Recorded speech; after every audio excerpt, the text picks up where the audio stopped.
आज का लतीफा। जंगल में एक चीता चरस पीने की तैयारी कर रहा था। अचानक चूहा आ गया और बोला, भाई नशा छोड़ दो, जिंदगी बहुत प्यारी है। आओ मेरे साथ, देखो जंगल कितना खूबसूरत है। चीते को चूहे की बात अच्छी लगी। वो चरस छोड़कर साथ चलने लगा।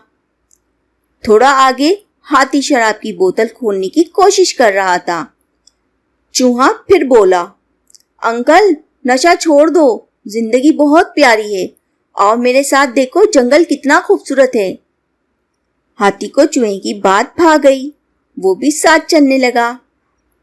आगे जाकर देखा, शेर हीरोइन की पुड़िया खोलने की कोशिश कर रहा था। चूहा बोला, जंगल के बादशाह नशा वशा छोड़ो, जिंदगी बहुत प्यारी है। आओ मेरे साथ, देखो जंगल कितना खूबसूरत है। शेर ने चूहे को जोर से थप्पड़ रसीद किया। हाथी और चीते ने शेर से कहा, आपने उसे क्यों मारा है? ये तो अच्छी बात बता रहा है। शेर बोला, ये कमीना भंग पीकर दूसरों को सारी रात घुमाता है।